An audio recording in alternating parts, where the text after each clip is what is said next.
العالمين والصلاة والسلام على سيد الأنبياء والمرسلين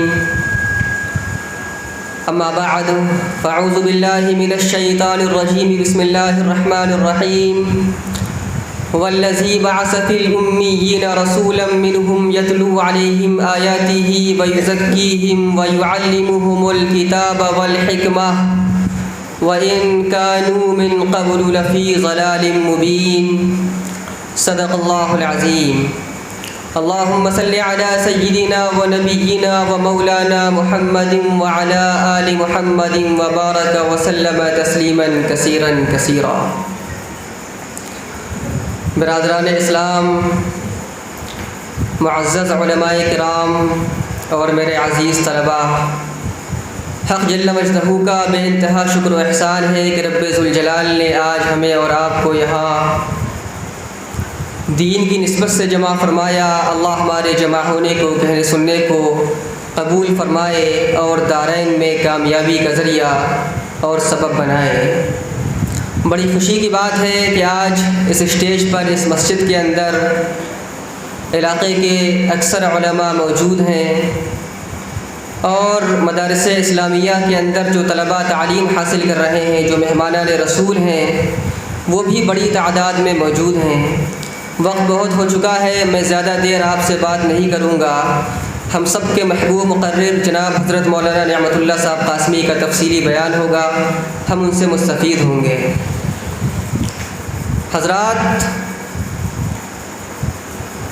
شاعر مشرق ڈاکٹر علامہ اقبال نے کہا ہے، صفحہ دہر سے باطل کو مٹایا کس نے، صفحہ دہر سے باطل کو مٹایا کس نے، نوع انسان کو غلامی سے چھڑایا کس نے، صفحہ دہر سے باطل کو مٹایا کس نے، نوع انسان کو غلامی سے چھڑایا کس نے، میرے کعبے کو جبینوں سے بسایا کس نے، میرے قرآن کو سینوں سے لگایا کس نے، تھے تو آبا وہ تمہارے مگر تم کیا ہو، تھے تو آبا وہ تمہارے مگر تم کیا ہو، ہاتھ پر ہاتھ دھرے منتظر فردا ہو۔ حضرات، اللہ تعالیٰ نے دنیا کے نظام کو وجود بخشا اور کائنات کے اندر انسانوں کو پیدا کیا۔ اس کا مقصد یہ تھا کہ اللہ کی بنائی ہوئی دنیا میں اللہ کی عبادت ہو، اللہ کا نام لیا جائے، توحید کی صدا بلند کی جائے اور ایک اللہ کے سامنے سجدہ کیا جائے۔ وہ اللہ جس نے انسانوں کو بنایا، جناتوں کو بنایا، چرندوں پرند کو بنایا، آسمانوں کو بنایا، زمینوں کو بنایا، دنیا کی ساری چیز کو بنایا، اس اللہ کا نام لیا جائے، اس اللہ کی آواز بلند کی جائے، اس کے سامنے سجدہ کیا جائے۔ اسی مقصد کے لیے اللہ تعالیٰ نے اس دنیا کے نظام کو وجود بخشا اور انسانیت کی رشد و ہدایت کے لیے تقریباً 1.25 لاکھ پیغمبروں کو بھیجا۔ حضرت آدم علیہ السلام سے لے کر حضرت عیسیٰ علیہ السلام تک لاکھوں انبیاء آئے اور آخر میں ہم سب کے سردار محسن انسانیت پیغمبر اسلام جناب محمد عربی صلی اللہ علیہ وسلم کو اللہ تعالیٰ نے اسی لیے بھیجا کہ آپ دنیا کے اندر اللہ کے احکام کی طرف لوگوں کو بلائیں۔ میں نے کلام مجید کی آیت پڑھی تھی، هو الذی بعث فی الأميين رسولا منهم يتلو عليهم آياته ويزكيهم ويعلمهم الكتاب والحكمة وإن كانوا من قبل لفي ضلال مبين، کہ اللہ تعالیٰ نے اپنے حبیب محمد مصطفیٰ صلی اللہ علیہ وسلم کو بھیجا۔ کہاں بھیجا؟ امیین کے اندر بھیجا، عرب کے امیوں میں بھیجا، ان پڑھوں میں بھیجا، جاہلوں میں بھیجا، گواروں میں بھیجا، جن کے بارے میں مفکر اسلام مولانا سید علی میاں ندوی علیہ الرحمہ اپنی کتاب میں لکھتے ہیں کہ جناب رسول اللہ صلی اللہ علیہ وسلم جب اس دنیا میں تشریف لائے، پوری دنیا کے اندر کوئی قوم ایسی نہیں تھی، کوئی قبیلہ ایسا نہیں تھا، کوئی قریہ، کوئی نسل، کسی رنگ و نسل کے لوگ ایسے نہیں تھے جن کو صالح قوم کہا جائے، جو نیک روایات کی حامل ہو، جو پاکیزہ اقدار کی حامل ہو، جہالت کے اندر ڈوبی ہوئی، ظلم و بربریت کے، کفر و شرک کے تاریک اندھیروں کے اندر ڈوبی ہوئی دنیا تھی۔ اللہ تعالیٰ نے ان امیوں کے اندر محمد مصطفیٰ صلی اللہ علیہ وسلم کو بھیجا۔ کب بھیجا؟ جب انسانیت ایک رہنما کی تلاش میں تھی، ایک ہادی کی تلاش میں تھی، ایک امام کی تلاش میں تھی، ایک رہبر و رہنما کی تلاش میں تھی، جو بھٹکتی ہوئی انسانیت کو جامع توحید پلائے، جو جہنم کے کنارے کھڑی ہوئی انسانیت کو راہ راست دکھائے، جو اللہ سے دور جانے والے بندوں کو اللہ سے ملائے۔ ان لوگوں کے درمیان اللہ تعالیٰ نے بھیجا۔ قرآن نقشہ کھینچتا ہے بعث فی الامیین رسولا منہم کہ ایسے امیوں کے اندر اللہ تعالیٰ نے انہی میں سے رسول بھیجا. کس لیے بھیجا؟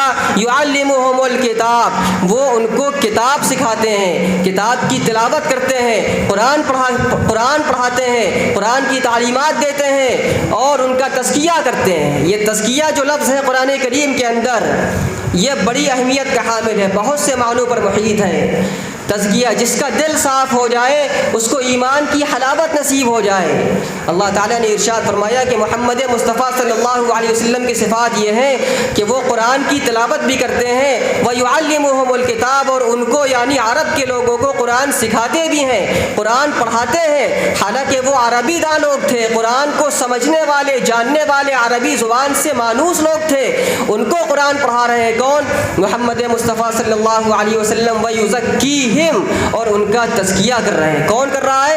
محمد مصطفیٰ صلی اللہ علیہ وسلم ان کا تزکیہ کر رہے ہیں، دلوں کو صاف کر رہے ہیں، ان کے دلوں کے اندر سے کفر نکال رہے ہیں، شرک نکال رہے ہیں، بغض نکال رہے ہیں، کینہ نکال رہے ہیں، حسد نکال رہے ہیں، منصوبے نکال رہے ہیں، ایک دوسرے کے خلاف عزائم نکال رہے ہیں، ایک دوسرے کے خلاف جو منصوبہ بندی لوگ کیا کرتے تھے اس کا تزکیہ کر رہے ہیں، ان کو صالح بنا رہے ہیں، ان کو نیک راستے پر لا رہے ہیں، ان کو انسانیت کے حقوق بتا رہے ہیں، ان کو کھانے کا طریقہ بتا رہے ہیں، ان کو زندگی گزارنے کا طریقہ بتا رہے ہیں، ماں کا مقام بتا رہے ہیں، باپ کا ادب بتا رہے ہیں، اساتذہ کا ادب بتا رہے ہیں، اللہ کا مقام بتا رہے ہیں، اور کس طریقے سے زندگی گزارنی ہے وہ ساری کی ساری چیزیں نبی علیہ الصلوۃ والسلام بتا رہے ہیں. اسی کو قرآن کریم نے یزکیہم سے تعبیر کیا ہے کہ محمد مصطفیٰ صلی اللہ علیہ وسلم ان کا تزکیہ کر رہے ہیں.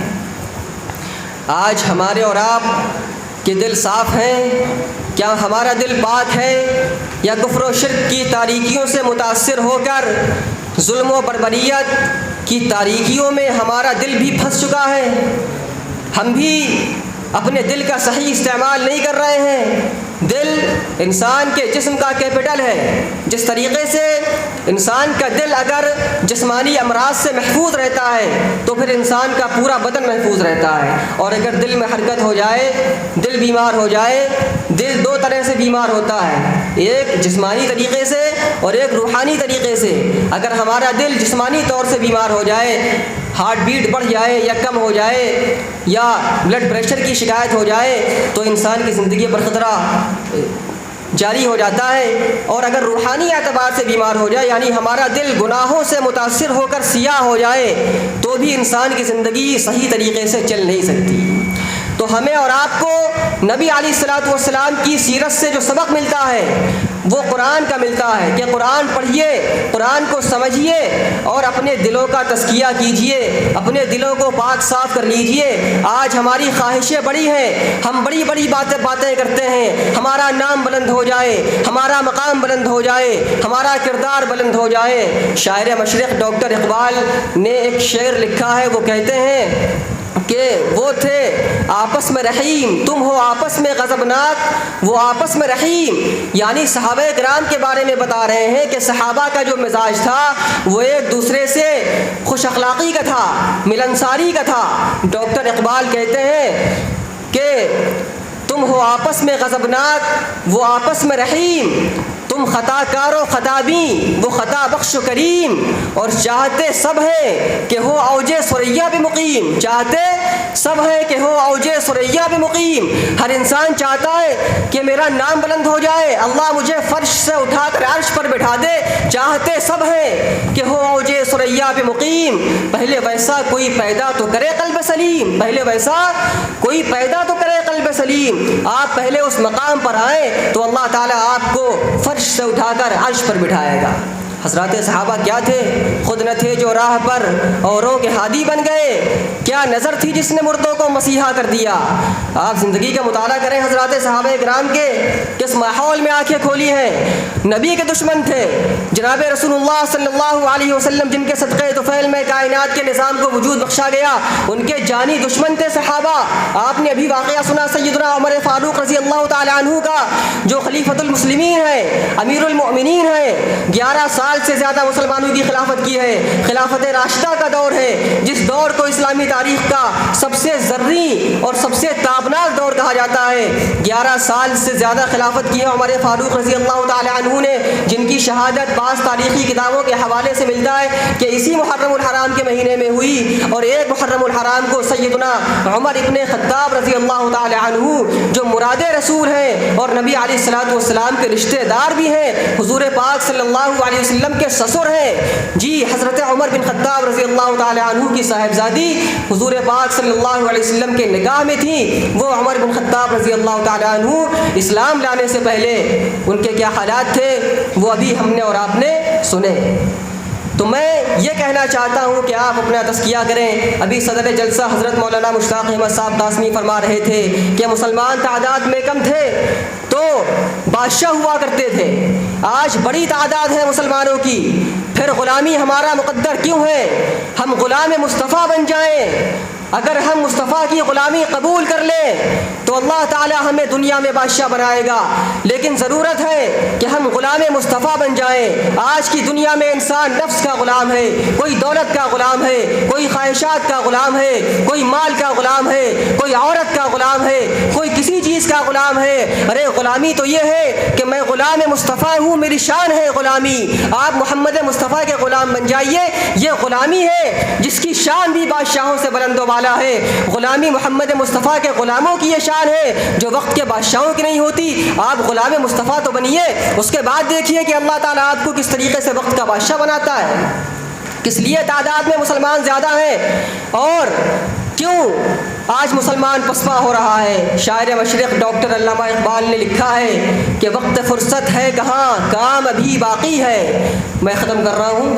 وقت فرصت ہے کہاں، کام ابھی باقی ہے، نور توحید کا اتمام ابھی باقی ہے۔ اور ڈاکٹر علامہ اقبال نے لکھا ہے کہ حقیقت خرافات میں کھو گئی، یہ امت روایات میں کھو گئی۔ یہی وجہ ہے کہ آج مسلمان تعداد میں بلند و بالا نہیں ہو پا رہے ہیں۔ کیا وجہ ہے؟ یہی کہ حقیقت خرافات میں کھو گئی، یہ امت روایات میں کھو گئی۔ بجھی عشق کی آگ اندھیر ہے، مسلمان نہیں راکھ کا ڈھیر ہے، مسلمان نہیں راکھ کا ڈھیر ہے۔ اپنا جائزہ لیجئے کہ اللہ تعالیٰ نے آپ کو زمام قیادت دیا تھا، دنیا کی قیادت کے لیے آپ کو بنایا تھا اور آپ کو امت کی قیادت کا ذمہ دیا تھا، لیکن آپ اس قیادت کے ذمے کو بھول کر کے دنیا داری کے اندر پڑ گئے۔ آپ نے محمد مصطفیٰ کی سنتوں کو بھلا دیا، آپ نے اسلام کی اساس کو بھلا دیا، آپ نے قرآن کی تعلیم کو بھلا دیا، آپ نے احادیث رسول صلی اللہ علیہ وسلم کے فرمان کو بھلا دیا۔ یہی وجہ ہے کہ آج ہم تعداد میں تو ہیں لیکن حقیقت خرافات میں کھو گئی، یہ امت روایات میں کھو گئی۔ بجھی عشق کی آگ اندھیر ہے، مسلمان نہیں راکھ کا ڈھیر ہے۔ میرے محترم بزرگوں دوستوں، اپنا محاسبہ کیجئے اور جائزہ لیجئے کہ یہ پروگرام کس لیے منعقد کیے جاتے ہیں۔ یہ بڑے قیمتی جلسے ہوا کرتے ہیں جہاں آپ آئیں گے، دینی باتیں سنیں گے، اس پر عمل کریں گے تو انشاءاللہ اللہ دنیا میں بھی آپ کا مقدر بلند کرے گا اور آخرت میں بھی اللہ تعالیٰ آپ کو کامیاب کرے گا۔ اس لیے ایسے جلسوں کو، ایسے پروگرام کو غنیمت سمجھ کر اس میں شریک ہوا کریں، اپنے ملنے جلنے والوں کو لے کر کے آیا کریں۔ دین کی بات بلند و بالا ہوا کرتی ہے، یہی وہ بات ہے جس پر عمل کر کے آپ کامیاب ہو سکتے ہیں اور ہم کامیاب ہو سکتے ہیں۔ اللہ تعالیٰ سے دعا ہے کہ اللہ تعالیٰ ہم لوگوں کو کہنے سننے سے زیادہ عمل کرنے کی توفیق نصیب فرمائے۔ آمین ثم آمین، وآخر دعوانا الحمد للہ رب العالمین۔